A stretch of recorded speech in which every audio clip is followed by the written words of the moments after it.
Hello everyone, welcome to an academy. So myself Prabhas Kaur, I have been teaching GS for more than 7 years. तो iconic subscription के बारे में सबसे पहले जान लेते हैं इसका क्या क्या फीचर है। तो सारा सिलेबस आपको कवर करके मिल जा रहा है, ठीक है। उसके अलावा जो भी स्ट्रक्चर कोर्स आप देख रहे हैं वो अनलिमिटेड एक्सेसिबिलिटी के साथ मिल रहा है, मतलब सारे क्लासेस को आप एक्सेस कर सकते हैं अनलिमिटेड, चाहे वो जो भी सब्जेक्ट आप पढ़ रहे हैं उसका क्लासेस आप एक्सेस अनलिमिटेड टाइम कर सकते हैं। पर्सनल गाइडेंस मिल जा रहा है, ठीक है।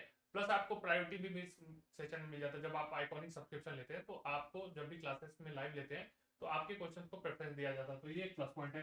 प्लस आपको स्टडी प्लानर मिल जा रहा है, टेस्ट एनालिसिस, जो भी मॉक टेस्ट वगैरह आप दे रहे हैं, वीकली टेस्ट दे रहे हैं तो उसका एनालिसिस करके मिल जाते हैं। जो भी एक्सपर्ट टीचर है वो आपको गाइड करते हैं किस तरह से क्वेश्चंस को आप बना सकते हैं और क्या उसमें स्पीड और एक्यूरेसी का संभावना और बढ़ सकता है, ठीक है। तो ये सब सारा चीज आपको आइकॉनिक सब्सक्रिप्शन में मिल जा रहा है।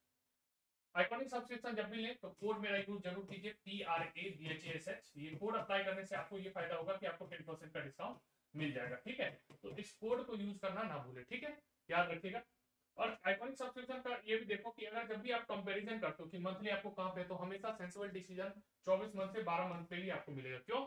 यहाँ पे आप अगर देखोगे तो मंथली 390 रुपए का पड़ता है, 12 मंथ का 650 का, वही 6 मंथ में आपको क्या पड़ रहा है 1080 का। तो ह्यूज डिफरेंस दिख रहा है। प्लस 6 महीने से ऊपर के सब्सक्रिप्शन में कॉस्ट ईएमआई फैसिलिटी भी अवेलेबल है। तो आप जब भी ले तो प्रेफर करें आइकॉनिक सब्सक्रिप्शन, या सब्सक्रिप्शन जब भी ले तो 2 साल से 1 साल का सब्सक्रिप्शन आपको ज्यादा फायदा देगा, ठीक है।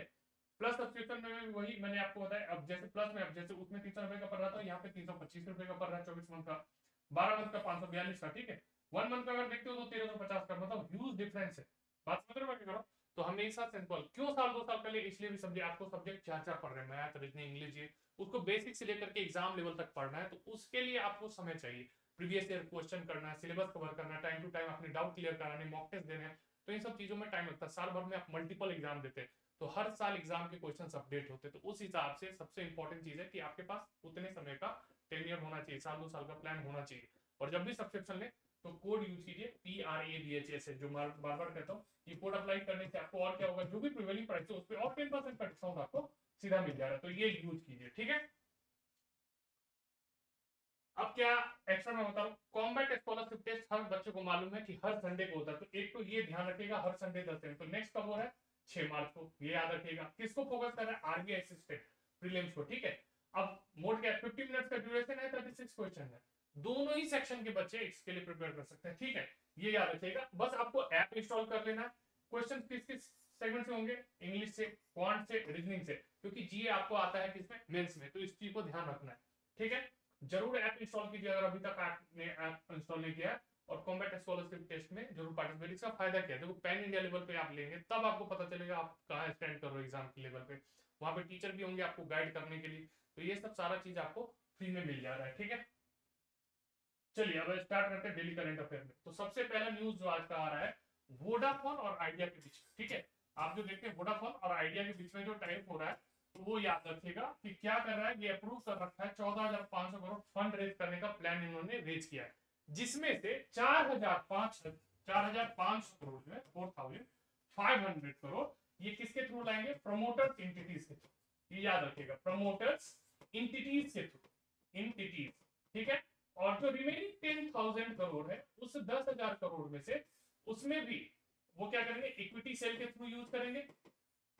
किसके थ्रू? इक्विटी सेल के थ्रू वो रेज करेंगे जो रिमेनिंग अमाउंट हो रहा है, ठीक है। 4,500 प्रोमोटर एंटिटीज के थ्रू, और जो 10,000 करोड़ है वो इक्विटी सेल के थ्रू या डेप्ट इंस्ट्रूमेंट के थ्रू। डेप्ट इंस्ट्रूमेंट के थ्रू, डेप्ट इंस्ट्रूमेंट में कौन कौन सा यूज कर रही है? तो जीडीआर भी हो सकता है, global depository receipt, ADR American depository receipt, या FCCB that is foreign currency convertible bond. तो ये बहुत सारे टूल्स है। ये टर्म्स भी याद रखिएगा, एग्जाम में बैंकिंग टर्म्स के फुल फॉर्म भी खूब आते हैं। तो जेडीआर, एडीआर, एफसीसीबी, इन सब का टर्म का यूज कीजिएगा। बाइफरकेशन भी मैंने बताया कि कितने का वोडाफोन आइडिया बोर्ड ने अप्रूव किया, 14,500 करोड़ फंड रेज कर रहे हैं, जिसमें से 10,000 करोड़ मैंने बताया इक्विटी शेयर के थ्रू, दूसरा डेप्ट इंस्ट्रूमेंट के 4,500 प्रोमोटर्स एंटिटीज के थ्रू आ रहा है। दूसरा क्वेश्चन देखेंगे, महेंद्र सिंह धोनी। अब इनके पास इंडोर्समेंट का तो कमी नहीं है, बहुत सारी चीजों को इंडोर्स करते हैं। तो सबसे बड़ा चीज याद रखिएगा, अभी इनको किसका बनाया गया? विंजो ब्रांड एम्बेसडर बनाया गया, ठीक है। उनके अलावा भी इनके पास बहुत सारा है। रेड बस का नाम सुना है आप लोगों ने, ठीक है। उसके अलावा कार 24 का नाम सुना है आपने, ठीक है। बहुत सारे टीवीएस है, उसके अलावा सबसे इंपॉर्टेंट क्या है, ये चीज सब याद रखिएगा, बुक भी है इनके ऊपर बहुत सारे, महेंद्र सिंह धोनी के ऊपर दर्जनों बुक बन चुके हैं। एक कैप्टन कूल है, वो याद रखिएगा, ठीक है, बहुत फेमस है ये बुक, कैप्टन कूल। और एक बुक बहुत और बुक फेमस हुआ था, धोनी टच, धोनी टच। ये सब सारे ही एग्जाम के पर्सपेक्टिव से इंपॉर्टेंट क्वेश्चन है, तो ये सब याद रखिए। ब्रेंडन मिलर का भी क्वेश्चन हमेशा फ्रिक्वेंटली एग्जाम में आता रहता है, तो इन सब चीजों को ध्यान रखिए। नेक्स्ट, मेधावी पूरी नई बनने जा रही है, क्या, security exchange board of India. ये क्या है, एक स्टैट्यूटरी बॉडी, ये भी याद रखिएगा, स्टैट्यूटरी बॉडी, ये याद रखिएगा, कौन सा, सेबी, ठीक है। दूसरा चीज ये याद रखिएगा, सेबी ये क्या है, रेगुलेटर, रेगुलेटर। जैसे बैंकों को कंट्रोल कौन करता है, आरबीआई, वैसे ही कैपिटल मार्केट को रेगुलेट कौन करता है, तो ये भी याद रखें, कैपिटल मार्केट, मार्केट को कौन रेगुलेट करता है। इससे पहले कौन थे, अजय त्यागी, वो भी याद रखिएगा, तो उनको रिप्लेस करके कौन बनेंगे, मेधावी पूरी, ये याद रखिएगा। फुल टाइम मेंबर भी रह सकती थी सेबी की। तो दूसरा चीज याद रखिएगा, इसी से रिलेटेड दो तीन चीज क्वेश्चन आता है, क्या ये स्टैट्यूटरी बॉडी है, तो हाँ स्टैट्यूटरी बॉडी है, 1992 में स्टैट्यूटरी बॉडी बना। किसको रेगुलेट करता है, तो कैपिटल मार्केट को रेगुलेट करता है, तो ये भी एक क्वेश्चन बन सकता है। प्लस मैंने क्या बोला, किसको रिप्लेस किया, अजय त्यागी को, ठीक है, तो ये याद रखें। फिर एक क्वेश्चन और आ रहा है फाइनेंशियल अवेयरनेस, बायकॉन बाइक्स वाइट्रिक्स, तो ये याद रखिए, किसको, कंपनी का नाम याद रखिएगा, वाइट्रिक्स इनको।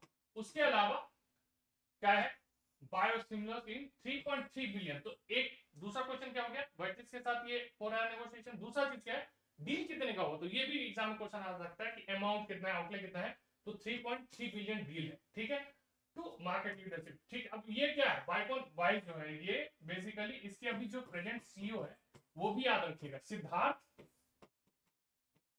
सिद्धार्थ, ठीक है, मित्तल, सिद्धार्थ मित्तल, ये याद रखिएगा, सिद्धार्थ मित्तल।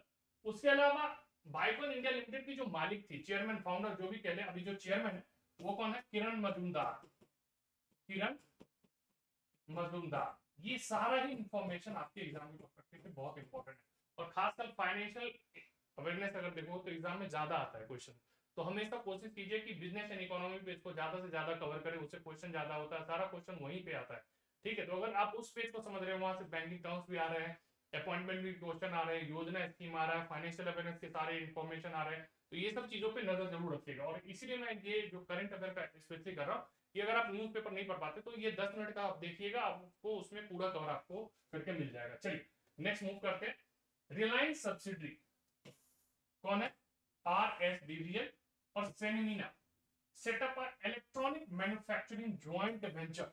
अब इसका अभी वैल्यू कितना लगाया गया ये भी याद रख लेते हैं साथ के साथ, 200 मिलियन, ये याद रखिएगा। अब याद रखते हैं ये क्या है भाई, ये सब्सिडरी है, फुल फॉर्म क्या है, रिलायंस स्ट्रैटेजिक, स्ट्रैटेजिक, ठीक है, business venture limited, venture limited, ये सारा ही चीज आपको याद रखना है, ठीक है। अब इसमें क्या है, ये जो ज्वाइंट वेंचर बना है तो उसमें 50.1% स्टेक किसके पास है, RSBVL के पास। जो रिमेनिंग अमाउंट है दैट इज 49.9% स्टेक किसके पास है, सेमिना के पास। तो ये भी याद रखिएगा। अब ये किसमें ज्यादा फोकस करेगा, तो ये बेसिकली किसमें ज्यादा से ज्यादा निवेश करेगा, तो याद रखना एरोस्पेस में, नेटवर्किंग में, ठीक है, जो आज के डेट में जो जिसका डिमांड है उसका, और इसका हब जो बन रहा है इंडिया में ही बन रहा है, तो ये भी पॉइंट याद रखना, ठीक है। नेक्स्ट मूविंग क्वेश्चन कौन सा है, गवर्नमेंट की but some regulators raise concern over LIC IPO timing.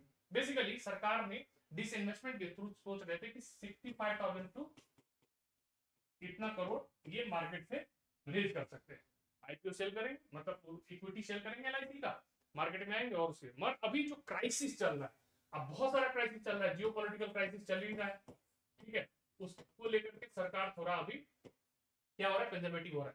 दूसरा चीज, सरकार को जो और रेगुलेटर्स हैं या जो सरकार के सलाहकार हैं उन्होंने ये भी बताया, रशिया यूक्रेन का क्राइसिस है, ये भी एक कंसर्न है, ठीक है। तो अभी सरकार थोड़ा इसको पोस्टपोन कर रही है, डिले कर रही है कि इसको बाद में करेंगे, क्योंकि जो दिस इन्वेस्टमेंट का ह्यूज अमाउंट है, 65,000 करोड़ छोटा अमाउंट नहीं है, उसको बहुत बड़ा अमाउंट है, तो उसको लेकर के। तीसरा रीजन क्या है, पेंडेमिक का सिचुएशन है, तो मार्केट वैसे ही बहुत पैथेटिक है। अब रशिया यूक्रेन को लेकर के क्या हो रहा है कि मार्केट क्रैश कर रहा है, ठीक है।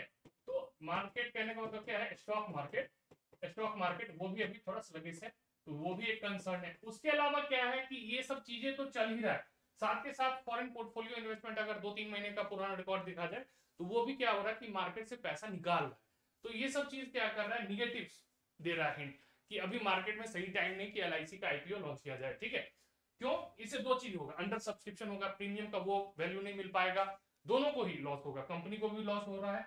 दूसरा चीज, जो मान के चलो बायर्स होंगे उसके एंड पे भी ये सब सारा चीज प्रॉब्लम होगा। तो ये सब सारी चीजों को आपको ध्यान रखना होगा और इन सब चीजों को तालमेल बैठेगा, क्योंकि कल होकर के जब आप फाइनेंशियल वर्ल्ड में उतरेंगे, जैसे बैंक का प्रिपरेशन कर रहा है किसी पर, तो आपको उस सब चीज में भी हेल्प मिलेगा कि आप क्या कर सकते हैं। ठीक है, चलिए, ये सब सारा चीज मुझे लगता है कि आप समझ में आ रहा होगा कि क्यों सरकार ऐसा कर रहा है। और ये कितना 5% स्टेक बेचना चाह रही थी, तो उसको लेकर के था। तो सरकार अभी इसको थोड़ा डिले करिए, पोस्टपोन करिए, ये भी याद रखिएगा। ठीक है, क्यों? क्योंकि रेगुलेटर का ऐसा कंसर्न था कि ऐसा कुछ हो सकता है, और जेन्युइन कंसर्न है कि ये मार्केट में भी निगेटिव, सारा चीज ही निगेटिव जा रहा है। ठीक है, ये ग्लोबली इंपैक्ट जो इकोनॉमी पे होता है वो देख रहे हैं आप लोग। ठीक है, चलिए, ये यहां तक तो ठीक था। अब आज का डाउट फीचर, ये स्पेशल फीचर है अनअकैडमी पे, जिसको आप क्या कर सकते हैं, बहुत सिंपल तरीका है, सिंपली जाके क्लिक करिए, क्रॉप करिए और सबमिट कर दीजिए। ठीक है, इसको करिए, जो भी आपके डाउट होंगे रिजॉल्व हो जाएंगे। ठीक है, आपको क्या करना है, डाउट एंड सॉल्यूशन में जाकर के ये काम करना है, बहुत आसान से, जो भी आपके डाउट्स होंगे वो आपको उसका सॉल्यूशन मिल जाएगा। और स्पेशल क्या लिखा, ask up to 3 doubts at a, ये भी एक अच्छा चीज है। You can post 2 additional doubt while waiting, आपका पहला जो आंसर मिल जाए तो उसके लिए 2 आप और वेट कीजिए, वो भी आप साथ के साथ लगा सकते हैं और उसका भी सॉल्यूशन आपको इंस्टेंटली मिल जाएगा। ठीक है, तो अभी के लिए इतना ही। रिपोर्ट एंड विन, ये भी एक अच्छा चीज है। अगर आपको लगता है कंटेंट को लेकर के कोई भी इशू हो, आप पहला बनिए, उसको रेज कीजिए, क्वेश्चन मेंशन कीजिए। ठीक है, कि इस क्वेश्चन में कंटेंट को इशू लेकर क्या इंप्रूवमेंट हो सकता है वो भी आप बताइए। अगर जेन्युइन कंसर्न रहा तो प्राइजेस भी आप जीत सकते हैं। ठीक है, आप डिस्क्रिप्शन में जाकर के उसको रेज कर सकते हैं। ठीक है, तो ये सब चीज को ध्यान रखिएगा। लाइक शेयर जरूर कर दीजिएगा। चैनल का नाम फिर से ध्यान रखिए, let's crack bank exam. Like share जरूर कर दीजिए, पीडीएफ जरूर आपको इसका मिल जाएगा। और डेली बेसिस पे मैं क्या कहता हूं कि अगर आप न्यूज़पेपर पढ़ते हैं, नहीं पढ़ते हैं तो भी आप देखिए कि क्या उसका आउटकम मिला। अगर आपने पढ़ रखा होगा तो आंसर दे पाएंगे, नहीं दे पा रहे तो एटलीस्ट इस शो को देख लीजिए, तो वो आपके लिए काफी होगा सेशन को। ठीक है, तो अभी के लिए इतना ही, बाय एंड टेक केयर।